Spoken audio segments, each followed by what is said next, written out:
Bonjour. Je m'appelle. En fait, peu importe mon nom. Ce qui compte, c'est ce que j'ai à vous dire. Aujourd'hui. J'ai 77 ans, et pendant 40 années de ma vie, j'ai vécu enfermé dans un couvent. Et ce que j'ai vu derrière ces murs ne devrait jamais arriver. Aujourd'hui, avant de mourir, j'ai décidé de briser le silence et de vous raconter ce que personne n'ose dire sur ce qui se passe vraiment derrière ces murs sacrés. J'avais seulement 17 ans quand j'ai franchi pour la première fois les portes du couvent. Personne ne m'y a obligé, personne ne m'y a forcé. Je l'ai fait par conviction. Ou du moins, c'est ce que je croyais. C'était en 1965. Ma mère, une femme dure mais croyante, disait que servir Dieu était le chemin le plus pur pour une femme. Moi, une jeune fille silencieuse et sensible, je sentais que le monde extérieur était trop bruyant pour mon âme. Je cherchais la paix, un but, le silence. Mais jamais je n'aurais imaginé que ce silence finirait par crier si fort. Ce jour-là, en entrant, on m'a remis une tunique noire et un sourire rigide. La mère supérieure ne m'a pas regardé dans les yeux, elle a simplement dit, à partir d'aujourd'hui, tu mourras au monde pour renaître dans le Christ. Ces mots m'ont paru beaux, poétiques. Je ne comprenais pas à ce moment-là ce que signifiait réellement mourir à tout ce que j'avais été, à tout ce que j'aurais pu devenir. Les premières semaines ont été dures. Nous ne parlions que le strict nécessaire. La journée commençait à 4 heures du matin avec les prières, les tâches, le silence. Les règles étaient strictes, nous ne pouvions pas nous regarder dans les yeux longtemps, la nourriture était rare, le lit n'était qu'une planche avec une couverture. Et pourtant, je me disais, c'est le sacrifice, c'est la pureté. Je voulais y croire. L'Église nous enseignait que la chair était faible, que le désir était péché. Alors je me forçais à ne rien ressentir. Je me suis convaincue que le mondain était sale, que les embrassades, les rires, les danses que j'avais connues dans mon enfance étaient des choses du démon. Peu à peu, cette voix à l'intérieur de moi, celle qui doutait, celle qui pleurait la nuit, a été réduite au silence. Mais pas éteinte. La mère supérieure était redoutée. On disait qu'elle avait été choisie pour sa pureté, mais ses yeux ne reflétaient pas l'amour. Ils étaient froids, calculateurs. Souvent, je sentais qu'elle m'observait comme si elle pouvait voir à travers moi, comme si elle attendait que j'échoue, que je doute. Et quand l'une de nous enfreignait une règle, venait la punition. La première fois que j'ai assisté à un châtiment, j'ai voulu crier. C'était sœur Angela, une jeune fille joyeuse qui était arrivée quelques mois avant moi. Un matin, au réfectoire, un éclat de rire sincère lui a échappé pendant que nous lavions la vaisselle. Cela n'a pas duré une seconde, mais la mère supérieure l'a entendu. Cette nuit-là, elles l'ont emmenée dans la chambre de discipline. Elle est revenue 2 jours plus tard, pâle, muette, avec une cicatrice sur la joue qu'elle n'a jamais expliquée. Personne n'a posé de questions, parce que questionner était aussi un manque de foi. Cette expérience a été la première fissure dans ma foi aveugle. J'ai commencé à me demander si c'était vraiment ce que Dieu voulait, si la douleur, la peur, la honte faisaient partie du chemin saint. Mais chaque fois que le doute apparaissait, je me répétais, ne pense pas, obéis, fais confiance. Pendant des années, j'ai gardé le silence. Jusqu'à aujourd'hui. Parce qu'aujourd'hui, je n'ai plus peur. Aujourd'hui, avant de mourir, je vais tout raconter. Je n'oublierai jamais le son de cette porte. Chaque fois qu'elle s'ouvrait, le froid des couloirs semblait devenir plus dense. La chambre de discipline se trouvait à l'arrière du couvent, juste derrière l'ancienne chapelle que nous n'utilisions plus. C'était une pièce sombre, sans fenêtre, avec un crucifix usé suspendu au-dessus d'un mur de pierre. Nous n'aurions jamais dû savoir ce qui s'y passait, mais nous le savions. Toutes. Avec le temps, j'ai appris que sœur Angela n'était pas la seule à être passée par cette chambre. Sœur Helena, sœur Martha, même l'une des sœurs plus âgées, tout y était entré et en était sorti avec quelque chose de brisé. Certaines avec la peau marquée, d'autres avec le regard perdu. Il y avait un pacte. Silencieux, on ne demandait pas, on ne parlait pas. La peur nous maintenait immobiles, la peur est là. Culpabilité qu'on nous enseignait à porter. Je me souviens de la nuit où mon tour est arrivé. C'était à cause d'une lettre. Ma sœur me l'avait envoyée. Dans l'espoir de me dire que papa était malade. Je l'avais cachée sous mon matelas parce que la correspondance devait passer par la mère supérieure, mais quelqu'un l'a trouvée, quelqu'un l'a remise, et cela a suffi. Elles m'ont appelé à la fin de la prière nocturne. La mère supérieure n'a pas dit un mot, elle m'a juste regardé et a marché en attendant que je la suive. Je sentais mon cœur dans ma gorge. Les autres ne me regardaient pas, toutes baissaient la tête comme si regarder était une trahison. Je suis entrée dans la chambre. Ça sentait l'encens vieux, mais aussi l'humidité, l'enfermement. Elles m'ont dit que j'avais désobéi, que cela ouvrait la porte à l'ennemi, que la chair cherchait des raccourcis et qu'il fallait donc me corriger. Elles ne m'ont pas crié dessus, elles ne m'ont pas frappé. Au début, c'était pire. Elles m'ont fait m'agenouiller pendant des heures en silence, les bras tendus tenant une Bible. Chaque fois que je les baissais à cause de la douleur, un coup de baguette de bois sur les mains. Je n'ai pas pleuré, je n'ai pas crié. J'ai appris à supporter parce que dans mon esprit, je répétais une phrase comme une prière, Dieu voit mon obéissance. Dieu me forme. Mais une partie de moi s'est brisée. Cette nuit-là, j'ai dormi sur le sol de pierre, sans couverture, le dos en sang. Et quand elles m'ont libérée à l'aube, elles m'ont dit que je devais être reconnaissante, que le châtiment avait purifié mon âme. Je n'ai rien raconté, je ne l'ai jamais fait.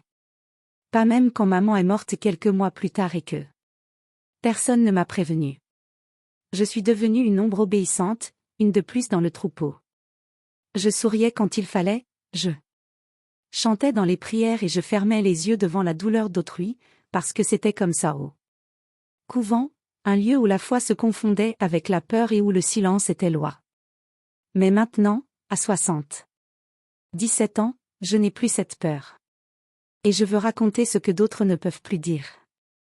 Avec le temps, on s'habitue au silence, il devient partie de votre peau. Au couvent, les jours étaient toujours les mêmes, prière à l'aube, travaux silencieux, études bibliques, plus de prières, plus de silence. Mais il y avait quelque chose. Ou plutôt quelqu'un qui brisait cette monotonie. Il n'avait pas de nom, ou du moins, on ne nous a jamais permis de le connaître. Il arrivait chaque mercredi. Après-midi, juste après le rosaire. La mère supérieure l'amenait en personne. Elle le conduisait par les couloirs arrière où aucune de nous ne pouvait aller sans permission. C'était un homme grand, vêtu de noir, toujours avec des gants, même en été. Il avait le visage taillé comme sculpté dans la pierre, et ses yeux. Je ne peux pas les oublier. Des yeux qui ne regardaient pas, il fouillait. Il ne nous a jamais parlé, jamais salué, mais nous savions que sa présence signifiait quelque chose d'important, quelque chose de sombre. Quand il arrivait, certaines sœurs étaient appelées pour des entretiens spirituels. Personne ne savait ce qui se passait à l'intérieur, seulement qu'elles revenaient. Différentes, plus silencieuses, plus brisées. Certaines ne revenaient même pas. Je me souviens de sœur Camilla. Elle avait à peine 20 ans. Elle venait de faire ses vœux. Elle était douce, tendre, avec une voix qui semblait une caresse quand elle priait. Un après-midi, son nom a été prononcé. Après la visite de cet homme. Elles l'ont emmenée dans l'aile sud, celle qui sentait toujours la cire fondue. Et l'humidité. Elle n'est jamais revenue. La mère supérieure a dit qu'elle avait décidé de se retirer du chemin de la vocation, mais ses affaires étaient toujours là et son lit intact. Il n'y a pas eu d'adieu, pas d'explication. Certaines nuits, dans la chapelle, je croyais entendre sa voix très doucement, comme un écho perdu. D'autres sœurs le sentaient aussi, mais nous nous regardions en silence. La peur était plus forte que la vérité. Une fois, j'ai osé demander à la mère supérieure qui était ce visiteur. Elle m'a regardé fixement et m'a dit. C'est celui que Dieu envoie pour maintenir son troupeau propre. Je n'ai plus jamais posé de questions. Mais depuis ce jour, j'ai commencé à écrire de petites phrases cachées entre les pages de ma Bible, des mots que je ne savais pas si quelqu'un lirait un jour, mais je sentais que si je me taisais, l'injustice grandirait comme du lierre sur les murs du couvent. Maintenant, de nombreuses années après, ces notes sont toujours là, cachées, attendant. Comme la vérité qui ne disparaît jamais, elle attend juste son moment. Les années ont passé, mais cette sensation d'inquiétude ne m'abandonnait pas. Chaque fois que quelqu'un disparaissait, chaque fois que les pas du visiteur résonnaient sur le sol de pierre, une partie de moi se brisait un peu plus. Nous ne parlions pas entre nous du sujet. Seulement des regards, des silences. Des respirations retenues et des prières sans réponse. Une nuit, alors que je nettoyais les cellules vides dans le cadre de mon service, je suis entré dans la chambre qui avait appartenu à sœur Camilla. Personne ne l'avait réoccupée et la poussière reposait comme un drap gris sur le lit et les étagères. Tout était intact. Le crucifix pendait encore au mur, incliné. D'un côté, comme si lui aussi avait perdu l'équilibre. Ce que j'ai découvert ce jour-là a tout changé. C'est là que, par simple impulsion, j'ai déplacé le matelas. Quelque chose a craqué. C'était une feuille de papier plié, cachée entre la base et le dossier du lit. Quand je l'ai ouverte, j'ai immédiatement reconnu l'écriture douce et ronde de Camilla. Si quelqu'un trouve ceci, s'il vous plaît, ne croyez pas ce qu'ils disent de moi. Je n'ai pas renoncé. Je ne voulais pas partir. Il n'était pas de Dieu. Il avait des yeux qui brûlaient et des mots qu'on n'entendait pas, mais qui faisaient mal. Priez pour moi et si vous le pouvez, racontez-le. Mes mains tremblaient. Je ne savais pas si pleurer ou courir. J'ai gardé la lettre entre les pages de ma Bible, juste là où il parlait de la vallée de l'ombre de la mort. Cette nuit-là, je n'ai pas pu dormir. Le couvent m'a paru plus froid que jamais et pour la première fois, l'idée de l'appel de Dieu a commencé à me sembler une prison déguisée en sainteté. Le lendemain, la mère supérieure a annoncé qu'il y aurait une nouvelle visite spirituelle. Mon cœur a battu fort, mais cette fois, quelque chose en moi avait changé. Je n'étais plus la religieuse soumise qui obéissait sans questionner. Je ne pouvais plus continuer à me taire.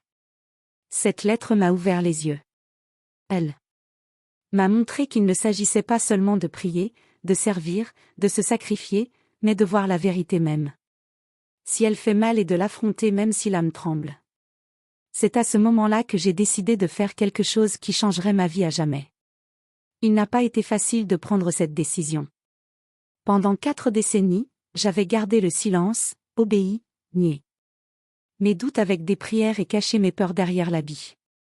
Mais cette lettre de Camilla a été comme une flamme allumée à l'intérieur de moi. Elle m'a obligé à voir ce que pendant des années j'avais préféré ignorer. J'ai attendu le jour de la visite spirituelle avec le cœur serré. Comme chaque mois, le guide est arrivé avec sa valise noire, son chapelet de bois et sa fausse humilité. Sa voix grave parcourait les couloirs comme si elle était celle d'un pasteur aimant. Mais maintenant que je le voyais avec d'autres yeux, j'ai senti que sa présence apportait plus d'ombre que de lumière. Cette nuit-là, après la dernière prière communautaire, je me suis approchée. Mes jambes tremblaient, mais mon âme était ferme. Je lui ai dit que j'avais besoin de confesser quelque chose d'urgent et il a accepté sans se douter de rien. Nous sommes entrés dans la salle de prière. C'était un espace petit, à peine éclairé par une bougie qui vacillait comme si elle aussi avait peur. Je me suis agenouillée comme toujours, mais cette fois je l'ai regardé directement dans les yeux. Je sais ce que vous avez fait à sœur Camilla, lui ai-je dit. Ma voix n'était pas forte, mais elle a résonné comme un tonnerre. Il a cligné des yeux, surpris. Il ne s'attendait pas à cela. Il a essayé de dissimuler, de détourner la conversation, mais j'ai continué, j'ai trouvé sa lettre. Elle ne s'est pas partie, elle avait peur, comme beaucoup d'autres. Alors son visage a changé, le masque de piété s'est brisé. J'ai vu une grimace sombre continue. Il n'a pas haussé la voix, ne m'a pas touché. Mais ces mots ont été comme des lames, vous aussi, vous avez fait vœu de silence, vous vous en souvenez? Je me suis levée, le cœur sur le point d'exploser. Je suis sortie de cette pièce avec les jambes faibles, mais avec quelque chose que je n'avais jamais ressenti auparavant dans cet endroit, du courage.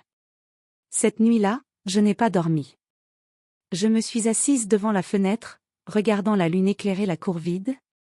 Et je me suis demandé combien d'autres avaient vécu la même chose, combien avaient voulu crier et n'avaient pas osé. Moi si. Et bien que j'étais encore à l'intérieur, dans mon âme j'avais déjà franchi la porte. Quelque chose en moi s'était réveillé et n'allait plus se refermer. Je savais qu'il y aurait des conséquences, mais cela n'importait plus parce que le silence n'était plus une option. Après cette nuit, rien n'a plus été pareil. Ni les prières, ni les messes, ni les chants matinaux. Tout sonnait creux, comme si Dieu avait quitté cet endroit depuis longtemps et que nous commencions seulement à le remarquer. Pendant des jours, le guide spirituel n'a plus me regardé, mais je savais qu'il me surveillait.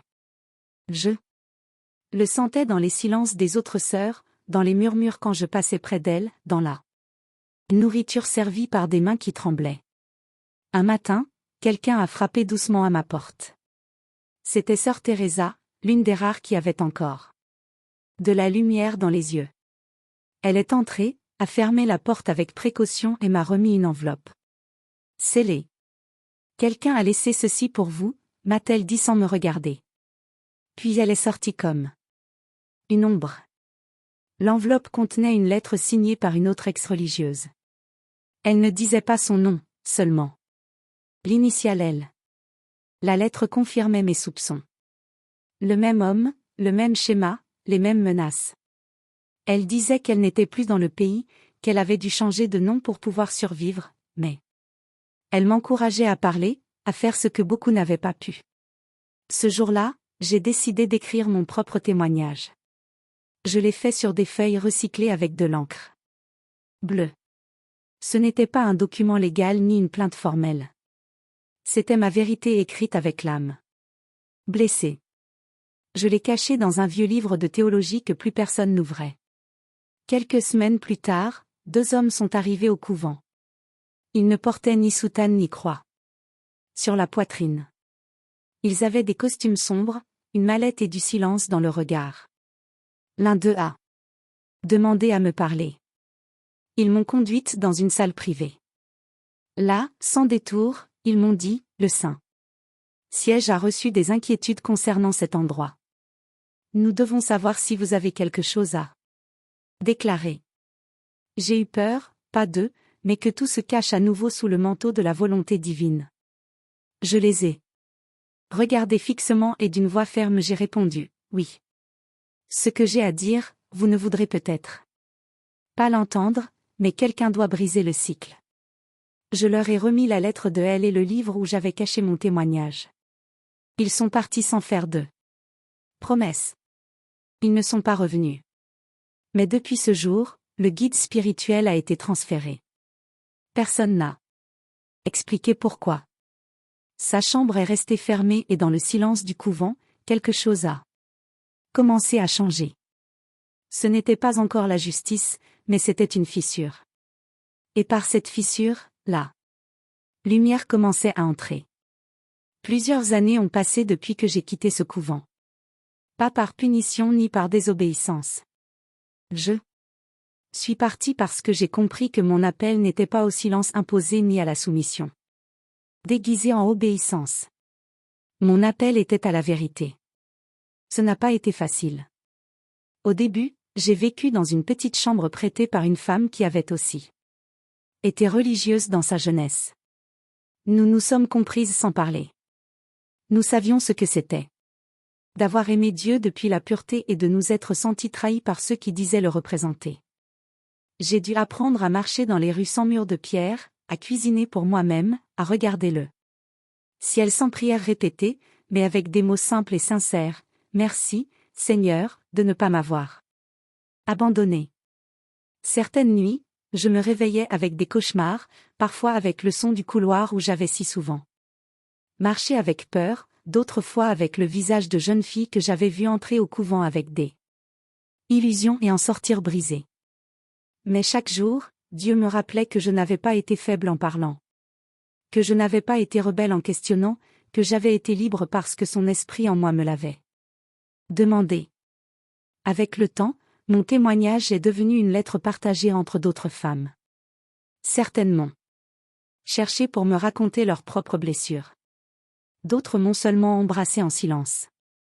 Ensemble, nous avons commencé à former un réseau invisible, une communion différente en dehors des autels, mais plus proche du cœur du Christ. Je ne porte plus l'habit. Mes mains ne tissent plus de chapelets ni ne nettoient de bancs de bois, mais je tisse des mots, j'écris des lettres, je console d'autres femmes qui ont vécu la même chose ou des choses pires. Parfois, je me regarde dans le miroir et je vois une femme âgée pleine de rides, oui, mais aussi de cicatrices qui sont maintenant un témoignage. Et chaque fois qu'une jeune femme me dit « Merci, sœur, d'avoir parlé quand personne d'autre n'osait », je sais que tout en valait la peine. L'habit, je l'ai laissé suspendu dans l'armoire de ce couvent, mais la foi, elle vit avec moi. Aujourd'hui, je ne m'appelle plus sœur, je m'appelle par mon nom. Et bien que le monde ne saura jamais tout ce que j'ai vu là-dedans, Dieu le sait. Et cela suffit. Voilà mon histoire. Voilà ce que j'ai vécu pendant 40 ans derrière ces murs que beaucoup considèrent sacrés. J'espère qu'en la racontant, d'autres femmes trouveront le courage de briser leur propre silence. Parce que la vérité, même quand elle fait mal, est toujours plus pure que le mensonge. Même quand ce mensonge porte l'habit de la sainteté. Merci de m'avoir écouté.